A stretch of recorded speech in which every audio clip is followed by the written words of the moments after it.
cheated on my husband 14 times with his best friend and other guys, and now I don't know what to do about it. This story is wild, so hold on. My husband and I have been married for 2 years. We're best friends, so we've had a really good relationship. We got married after 6 months of meeting each other. During that whole time, I met a lot of his friends, including his best friend. But he told me he had another best friend who was going to be traveling for a full year. One day, my husband tells me that all his friends are getting together to greet their best friend, the one who had been traveling for a full year. We show up to the party, and it turns out that this best friend is a woman. Not just any woman, but one that looks like she could model for Vogue. This woman was so good looking, I instantly got insecure. When her and my husband saw each other, they ran to each other's arms. Then I spent the entire night trying to be included in the conversation. Every time I would ask a question, she would answer it to my husband. She would never even look me in the face. Finally, I asked her if she had a problem, and she said, "No, I'm sorry. I'm just really excited to see my best friend." When we got in the car, I told my husband I didn't like her. Then he said that he knew exactly what I was going to say. And he also said not to worry because I would never have to hang out with her. And that he would hang out with her without me, just to save me the trouble. Part 2 is up.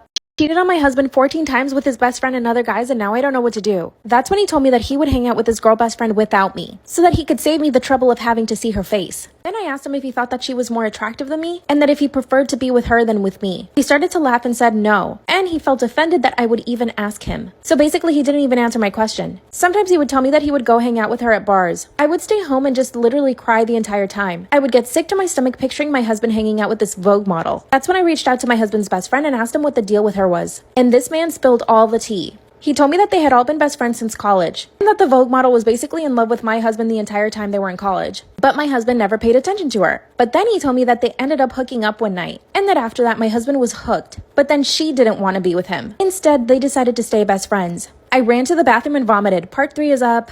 Cheated on my husband 14 times with his best friend and other guys, and now I don't know what to do. After finding out that my husband had hooked up with his girl best friend who was really attractive, I vomited. Even though this was before I had met him, something told me that she was probably still in love with him. That's when my husband's guy best friend who had just told me everything invited me over to his house. And then the idea just came to me. I'm gonna start hooking up with whoever I want if my husband's gonna be doing it with his best friend. So I went over to this guy's house, we had a few drinks, and I hooked up with him. Did I regret it? Absolutely not. I felt liberated. It's like I had gotten revenge on my husband. So after that, I went on a rampage. I tried to hook up with as many of his friends as possible. Exactly 6 guys. Then I looked for the guys that I liked in college, and I hooked up with a bunch of them too. In total, 14. This all happened in a month. But now my husband told me that his best friend, the girl that I thought he was hooking up with, is pregnant from another guy and that they're getting married. And that the whole time she was away traveling for a year, she was with this man. Now I feel like a total asshole. What should I do?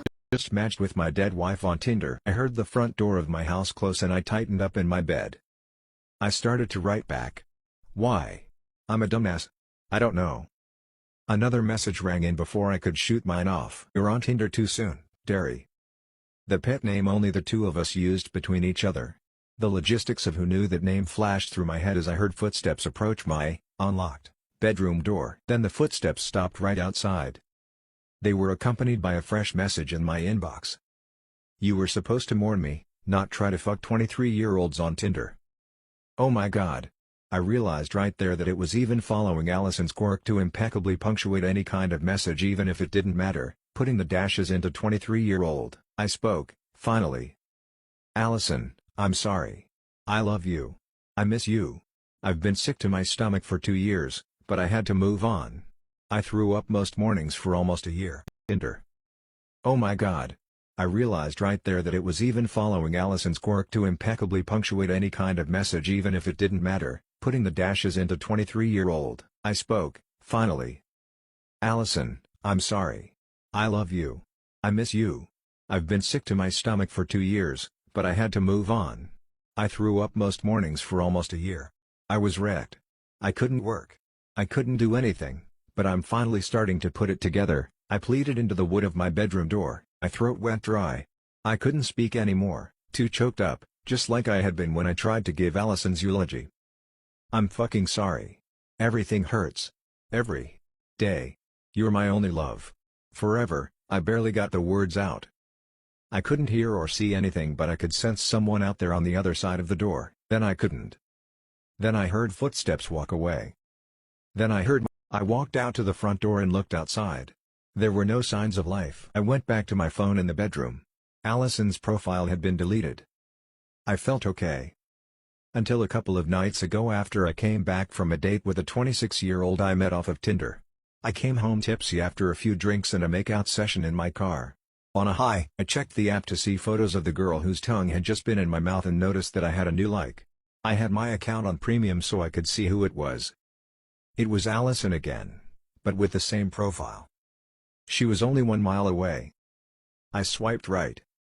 Let's see where it goes. Story time about how I ghosted my girlfriend for her sister. Disclaimer's not my story time, send me on Instagram. I, a 24-year-old male, am an asshole. But to be honest, I don't think I can help it. I met my girlfriend in college at a party and we hit it off right away. I asked her to be my girlfriend the very same week I met her. So things moved along really quick. We were dating for 3 months before I met her parents. And I went over to her house and we did the whole thing. But when I met her sister, I fell in love. Her sister was like the male version of me. She likes dirt biking. I like dirt biking. She loves going on solo trips. I do too. We both love skydiving, playing baseball, watching baseball, and my girlfriend, well, she just doesn't have those interests. She's more into getting manicures and pedicures, coloring her hair, making sure she looks skinny in all her pictures, and she always makes me take about 100 pictures before she chooses one to post. So I realized her sister and I were much more compatible. The same day we met, her and I just talked for about 3 hours, while the rest of the family was watching TV. That very same day, she invited me to go on a hike with her and her friends. My girlfriend was actually really happy that her sister and I got along. So I said yes, only to end up making out with her. Part 2 is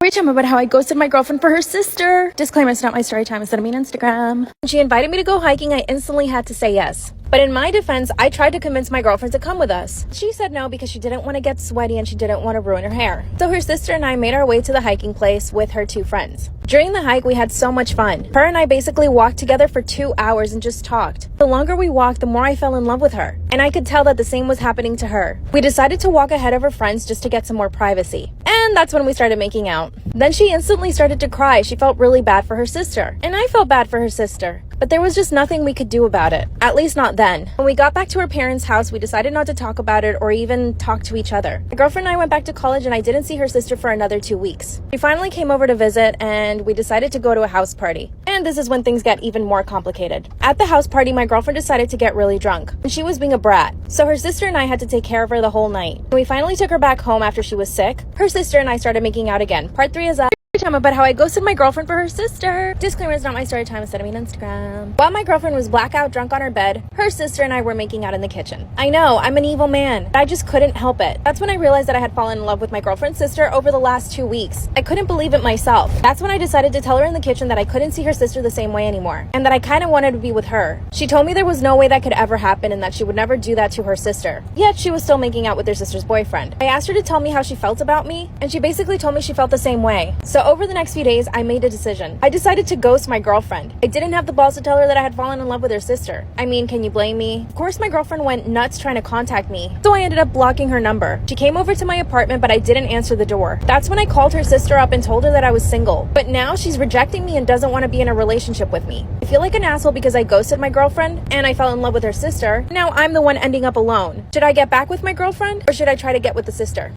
Story time about how I flew 8 hours to meet a famous guy who eventually ghosted me. I will give you a clue of who it is in part 3. Disclaimers, not my story time, was on me on Instagram. He offered to give me the money that I would have made at work and fly me out there. Thought about it and I said yes. By the way, I'm 24 years old. I didn't even tell my parents that I was gonna do this. Made up this whole story about how I won a giveaway and I was needing to fly out the very next day. But here's the thing. The influencer asked me if I could put the flight on my credit card. That once I arrived to LA, he would give me the cash in person. God, how could I be so stupid? I packed my bags and chose my best outfits. Even went to the salon and got my hair done and refreshed my eyelash extensions. So I spent like $400 that day to get ready to go. I called my job and told them that I was sick and that I wouldn't be able to go to work for a week. And the very next morning I got on the flight, which happened to be delayed. So my whole travel time was about 9 hours. We did exchange numbers, so I texted him when I landed. He messages me back saying, awesome, let me know when you're in the Uber, which he had told me that he was gonna go pick me up. Gave me an address, which I assumed was his house. But when I showed up, it was a party, like an influencer party, and he wasn't there. Part 3 is up.